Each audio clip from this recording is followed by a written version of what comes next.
Good afternoon, everyone. Happy almost holiday weekend. I don't have any opening comments, so let's jump right in, Matt. I don't either. Or questions. I might later, but not right now, so I'll defer to. Okay. Anyone my else? colleague. I'll shoot, yeah. Yeah. Sudan.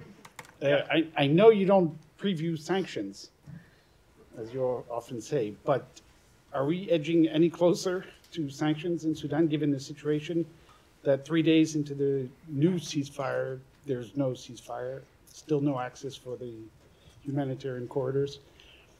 What's the next step? Why don't I speak to that first, give you an update on what we've seen on the ground as a way of answering your question, which I will answer. So the ceasefire monitoring mechanism that we put in place with the agreement that was signed over the weekend detected possible breaches of the agreement on May 24th. These included observed use of artillery and military aircraft and drones, credible reports of airstrikes, sustained fighting in the heart of the Khartoum industrial area, as well as clashes in Zalingi in central Darfur. So we have continued to see violations of the ceasefire. We have continued private engagement with both sides through the Ceasefire Monitoring and Coordination Committee. We are monitoring the conflict, including compliance with the terms of the ceasefire. We are, number one, pressing parties on alleged violations, but as we have said, and as the Secretary said in a statement that we released earlier this week, we retain our sanctions authority, and if appropriate, we will not hesitate to use that authority. But you're not ready to do it now? I'm not going to make any announcements from the podium, but we do have that authority, and we'll use it if and when it's appropriate to do so. Because it seems that the generals, really, a lot of analysts have said this, don't have really any incentive to stop the fighting, and each one thinks they can win. So this ceasefire, I mean, how, on and off and more off than on, how long is that going to last before you ramp up the rhetoric and potentially sanctions? So I'm not going to preview any sanctions activities from here, but you're right in that we have seen violations of the ceasefire. We, along with the Kingdom of Saudi Arabia, reiterate our commitment to the Sudanese people. We demand that the parties fully abide by their commitments. We do not believe, and we have made clear to both generals, that there is not a military solution to this conflict. We will continue to both engage with them privately to press them on the situation. We'll engage with our partners in the region, and as I said, we will not hesitate to use all of the tools available to us to hold them accountable if necessary. Follow up on that. So you sort of making announcements about breaches of the ceasefire. This is now the mechanism or the channel that the ceasefire monitoring mechanism will speak through? Not necessarily. We may have further announcements at time. I don't want to say that I am the international monitoring mechanism, of course, is comprised of the United States, Saudi Arabia, and both parties. So I don't speak for all the parties to the monitoring mechanism, but this is the conclusion of the United States based on what we've seen in the past several days. And you call the monitoring mechanism may have eventual statements to make, right? Or other statements to make, I should say. And you're calling them possible breaches. If the U.S. confirms that these are breaches and confirms that a particular side is in breach of the ceasefire agreements, what happens next? So we will make public statements about it to call attention to it. We will press both sides to the conflict. We will engage with our partners in the region, and if necessary, we will take further actions to hold them accountable. How concerned is the U.S. about the Chinese state-sponsored hacking group Bolt Tycoon's recent cyber attack targeting U.S. infrastructure?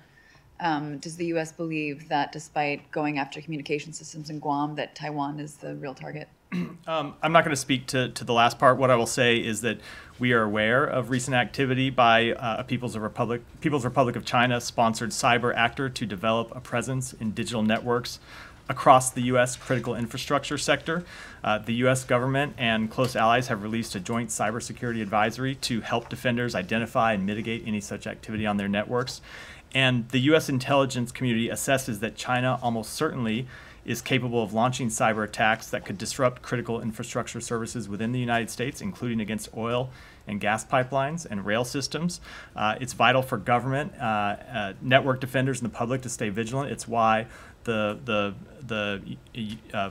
government in a whole of government action has worked with the private sector to prepare for defenses, and we prepare private sector defenses, and we will continue to work with our allies and partners to address this critical issue. May I follow up on my Yeah, of comment? course. How do you think, if at all, this could affect the resumption of commercial and trade talks at the very high level of Secretary Raimondo and USTR Catherine Tai, and leading to the international talks in Detroit this weekend? So I will say that we have always believed that the United States should have the ability to engage with China on issues where we believe we ought to work together, as well as raise concerns that we have with actions by the PRC. So we in fact think it's important to have these conversations with the Chinese government so we can raise directly our concerns that we also raise publicly. So the timing and tempo and participants of those talks, we continue to not have any announcements other than the ones that you referenced that are taking place today and tomorrow. But we do intend to use our conversations with the Chinese government to press on areas where we have concerns. And are you at all concerned about some of the negative comments from the new ambassador when he arrived in New York for his posting here in D.C.? No, I would say that we understand. We obviously see comments from Chinese government officials directed at various actions taken by the United States, both from the new ambassador and from other government officials. We understand their need to make those comments, but we look forward to engaging with the new ambassador as we engage with other Chinese government officials. Think that his presence and the talks on the commercial side here could lead to rescheduling visits, including the Secretary of State, Secretary Raimondo, Secretary Yellen, to Beijing? We believe expanded diplomatic communication between the United States and China is always important. That, of course, at one level is with the new ambassador to the United States, but the Secretary does look forward to rescheduling that trip when conditions allow. We think it's important for talks to take place at a number of levels between the United States government and the PRC, not just from the State Department, but from the Treasury Department and others. But for the timing and tempo of those talks, who may have the next meeting and when it will occur and where it will occur continue to be issues that we are working through, and I don't have any further announcements. The United Arab Emirates has become a key trade hub for Russian gold since the West imposed sanctions on Moscow. The records show that the UAE imported 75.7 tons of Russian gold, and China and Turkey were the next biggest destinations after the UAE. Do you have any comment on that? I have seen those reports. I don't have any specific comment on it. With respect to the sanctions questions, I'd refer you to the Treasury Department. One more on Iran. They tested a ballistic missile today with a potential of 2,000 kilometer range. Any reaction to that? Sure.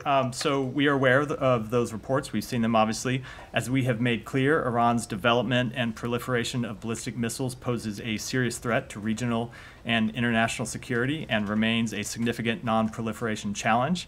We continue to use a variety of non-proliferation tools, including sanctions, to counter the further advancement of Iran's ballistic missile program and its ability to proliferate missiles and related technology to others.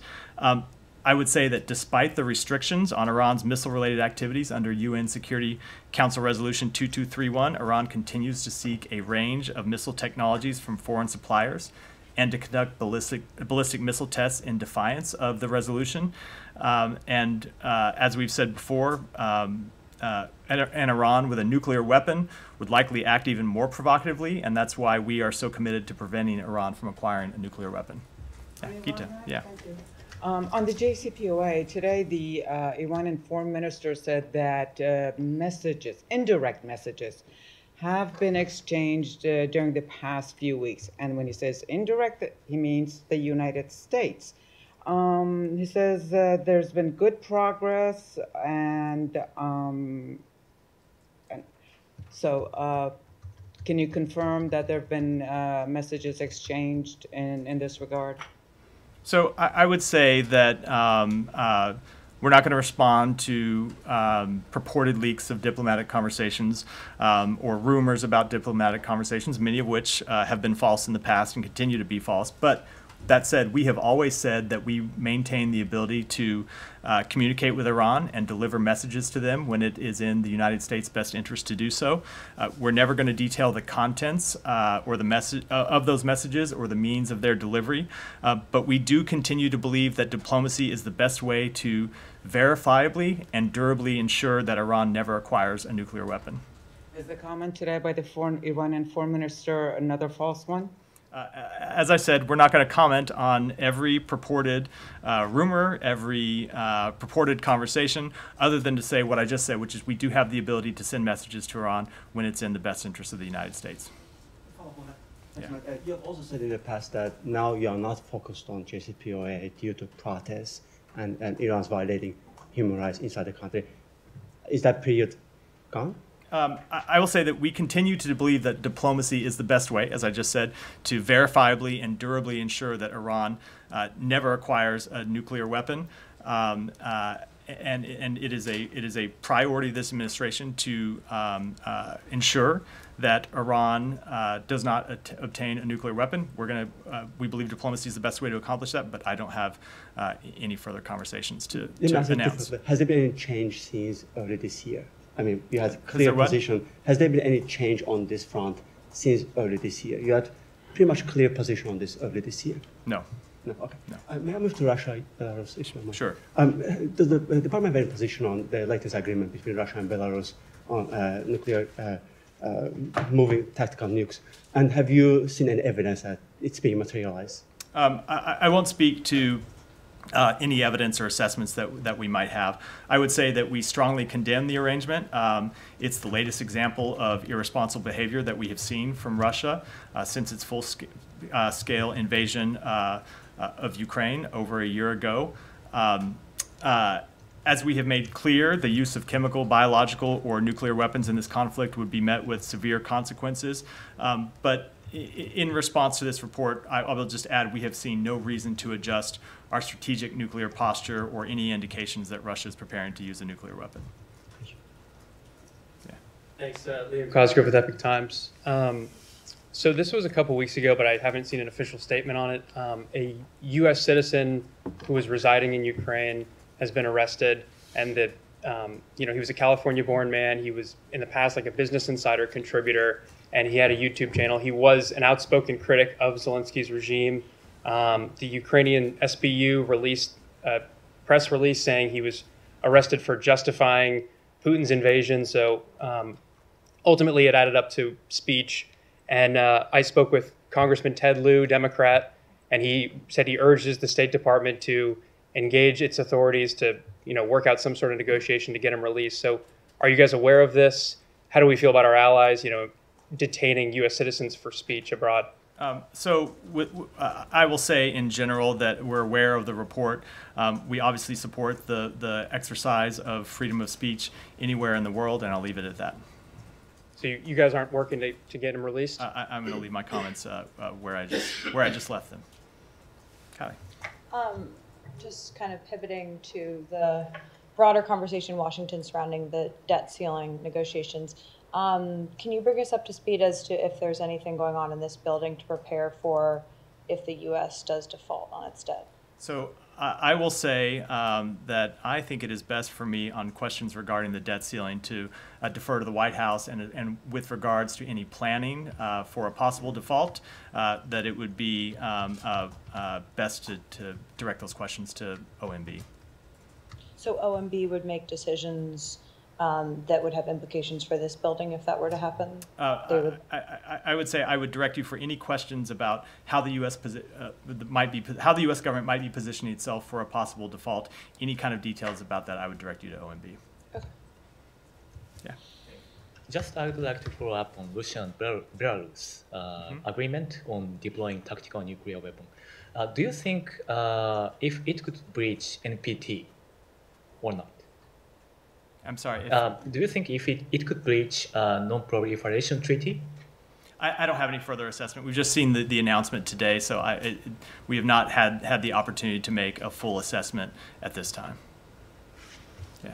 And do you have any comments on reports that Rick Waters is stepping down as Deputy Assistant Secretary of China? I do. So I'll say Rick Waters, as was reported yesterday, will rotate out of leadership of China House and the Office of Taiwan Coordination on June 23rd as part of the department's normal summer transition process. As I said in a statement yesterday, the Secretary values Rick Waters' leadership in standing up to China House and the busy 2 years of work he did to stand it up and improve the department's coordination on this issue. And we, of course, wish him best of luck in his next position within the department. Can I just- Standing up to China? Standing up China House. If I said standing up to, that was an did. added He syllable. wasn't, like, I don't believe he. actively trying I don't believe he was standing up to himself. No, I meant to say standing up China House. He was the first leader. Thank you for flagging that. Can I just follow up on that? I mean, Yeah. we have Rick Waters, who's going to be leaving pretty soon, Wendy Sherman, who's also leaving pretty soon.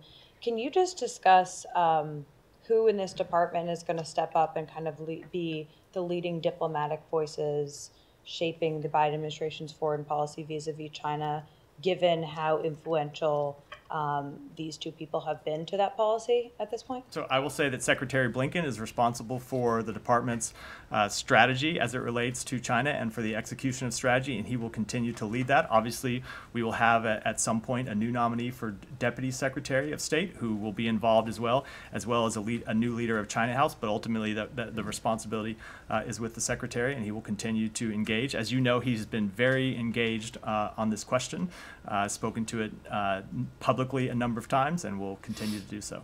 Do you expect the person to replace Rick Waters to be a career or a diplomat or someone from the outside? I don't have any announcements to make at this time about who it will be. Yeah. Thank you so much. First of all, I'd like to thank you on behalf of Bangladesh that you have made a very clear and loud message for the people of Bangladesh. The reason I said loud and clear, before you made this announcement from this room, Honorable Secretary of State tweeted, and after you made the announcement, Assistant Secretary Donald Lu also appeared in Bangladesh, a very popular talk show, and he made it very clear that what you have said and where you stand. So as you also stated, that it's responsibility for everyone, for the government, opposition, and everyone else. So would you urge the opposition also take part to the upcoming election, which we are expecting probably end of this year or probably beginning of the next year? I'm not going to speak to what any political party within Bangladesh should or should not do. I will say that the United States' interest in this question is in support of free and fair and peaceful elections. That's why we announced the new policy that we did yesterday. I will say that we were heartened by the announcement from the government yesterday that welcomed the steps that we took. We believe that democracy is the most enduring means to advance peace, prosperity, and security. It's why we made the announcement today, and we look forward to working with the Bangladeshi government going forward. Thank you. Yeah. So it seems like a Russian Prime Minister arrived at Beijing and meet Xi Jinping there. What is like a U.S. view this event, and is there any concern that China and Russia getting closer? I'm sorry, would you mind repeating the question? Oh yeah, sure. So Russian Prime Minister arrived at Beijing and meet Xi Jinping there, and then what's the U.S. view this event, and then is there any concern China and Russia getting closer? Let me take the question and get you an answer. Yeah, back on Ukraine for 1 moment. You also talked this week about starting to train Ukrainian pilots of F-16s and helping facilitate other countries that have F-16s to get those to Ukraine in the future. But just to clarify, is the administration's position on sending American F-16s to Ukraine specifically, has that changed, or is that still not in the cards for the time being? As the president made clear when we made this announcement over the weekend, the first step of the announcement is to start training Ukrainian pilots on F-16s, but then we are going to work with our allies and partners about the provision of those planes, and no decisions have been made yet about where the F-16s would come from. As you know, not just the United States, but a number of our allies and partners also have F-16s that they fly, and we're going to work with them to ensure the delivery of those planes, but we do not yet have any announcements on either the timing or which country, the timing of those deliveries or which countries will be making the deliveries. Okay, can you speak to the timing of possibly why this change has come about to open this up?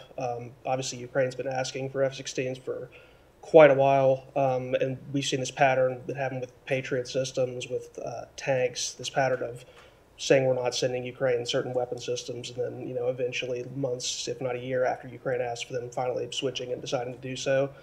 So is there a reason that now is the time you guys are seeing fit to do this? There is actually. So I will say that we have been engaged with our Ukrainian counterparts since before this conflict began about the best security assistance that we could deliver them at the time that they need it. That obviously the type of security assistance that we have provided them has changed as the nature of the conflict has changed. In the last few months, as Ukraine has prepared for its counteroffensive, we have been delivering them the weapon systems that we deemed in conversations with our Ukrainian counterparts were most useful for prosecuting that offensive. And to get them ready for the offensive, we have worked with them to make sure that we could surge equipment into the country so they were prepared to execute that military operation. At the same time, we have begun to have discussions with the Ukrainian military and Ukrainian leaders about how best to position Ukraine so it has a strong and durable military presence to defend and deter Russian aggression for the long term. So not just with relation to this upcoming counteroffensive, but so that it can continue to defend itself for years to come. And so as part of that conversation, which Secretary Austin has led with defense ministers from other countries, and that Secretary Blinken has also been involved in, we have looked at what are the next set of capabilities that we can provide them, not just for the conflict that they're in right now, but to defend themselves in the future. Someone hasn't gotten it. Go ahead. If you want to follow, we'll follow up, and then I'll come to you. Ambassador Hogan was on the Hill earlier this week, and he was asked about the U.S. aid and to Ukraine, whether or not it is meant to help Ukraine to achieve its 1991 borders. And he said, yes, but I would appreciate the statement. I just want to give you a chance to expand on that. It was to Ambassador Hogan. Yeah. He was in front of the House Foreign Affairs Committee, and he said, yes, our aid is meant to help Ukraine to achieve its 1991 borders. Just want to give you a chance to expand on that. We believe that Ukraine has the ability and has the right, and we support Ukraine defending its sovereignty and its territorial integrity. That includes the parts of Ukraine that Russia has illegally captured and occupied since its invasion in February of last year. It also includes Crimea, and we've made that clear. I promise. Yeah, this is a follow-up on the F-16. Yeah. So the most significant are held in the Middle East. I'm wondering if we've had any conversations with Israel, Egypt, UAE about potentially supplying them to Ukraine. We're going to keep the contents of those conversations private. It is a priority for us to work with our allies and partners around the world to ensure the delivery of those F-16s, but as to what countries specifically they would come from, we're working through the details now, and I don't yet have any announcements. Michelle, and then I'll come back. Do you have any updates on the talks with the Syrian regime regarding Austin Tice? I don't, other than to say that we continue to call for the release and return of Austin Tice. It is a priority for us, one that we have worked with our partners in the region on, and one that we have pressed continuously over the years, and we will continue to do that, but I don't have any updates. Yeah. I just wanted to ask again about the claims that U.S. military equipment have been used in the incursion by groups on the Ukraine-Russia border. And I know officials across the administration have said they're looking into it. They don't have any definitive answer yet. But does a lack of definitive answer raise any red flags about tracking gear in Ukraine? No, I think it raises the fact that we are looking into it and haven't yet reached a conclusion. So, no. Thank you. I'm sure you know that Turkey and now Hungary are against Sweden joining NATO.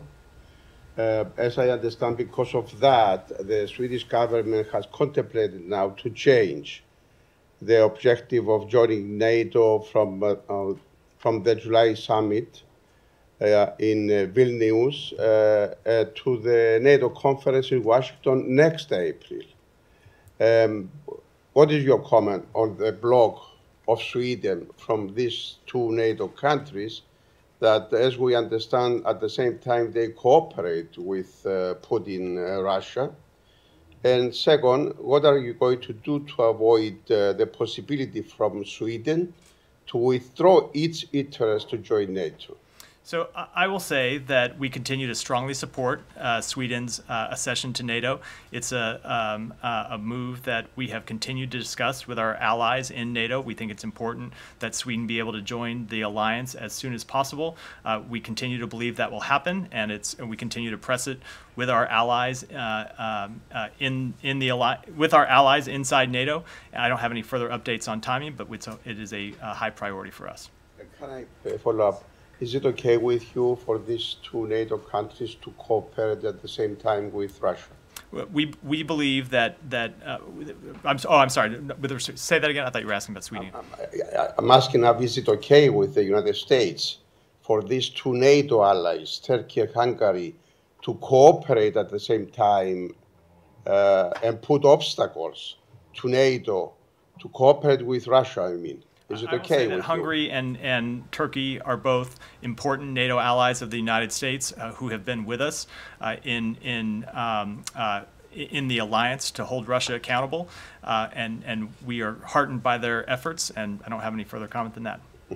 Somebody had. Oh, it's Alex. Yeah. I have a couple of questions, if you don't mind.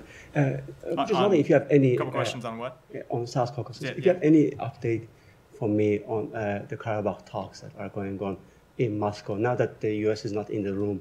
Just curious if you have your eyes on the ball, just to make sure nobody drops the ball. We're not in the room, as you noted, but this continues to be a priority for us. As you know, the Secretary welcomed the two sides here in Washington several weeks ago. We understand that talks continued after that in Brussels, and we support the talks continuing. As we've said, we believe that an agreement is in reach, and we continue to press the two parties to work together to reach an agreement on the issues that remain outstanding. Is the Secretary planning to meet with the sides while he is going to be visiting? I'm sorry, what's that? Is the Secretary planning to meet with the sides in the coming days or weeks? The Secretary did just meet with them several weeks ago. He will continue to stay engaged, but I don't have any further meetings or announcements to make. Thank you. On Azerbaijan, today marks one day, exactly one year, since the President nominated his Ambassador Levy to Azerbaijan, while some surrounding countries, Georgia, even the prior country of Putin, got their ambassadors approved within days, weeks. Ambassador nominated to Azerbaijan hasn't even received a hearing. I'm just wondering, what are the criteria, and if the state is doing anything in the background to expedite the process? Well, I will say we support the swift confirmation of all of our nominees, and if you have any further questions about it, you should probably direct them to Capitol Hill. One more question, then I'm going to go ahead. WHO announced its decision not to invite Taiwan to its annual meeting, WHA. And before that decision, Secretary Blinken released a statement urging WHO to invite Taiwan. So how would you evaluate this time's WHO's decision? And I'm also wondering if State Department has or will deliver any formal concern or regret to WHO. So I will say you were right that we did strongly encourage the WHO to invite Taiwan to participate as an observer at the World Health Assembly so it could lend its expertise to this discussion as consistent with past practice. We were disappointed that they decided not to do so. We believe that inviting Taiwan as an observer would exemplify the WHO's commitment to an inclusive health for all approach to international health cooperation, and the United States will continue to advocate for Taiwan's return as an observer at WHA, and moreover for its meaningful and robust participation throughout the UN system and other international fora. And with that, I am going to wrap, but before I do, I want to wish you all a very nice holiday weekend. I hope you have a relaxing and restful time, and I will see you back here soon. Thank you.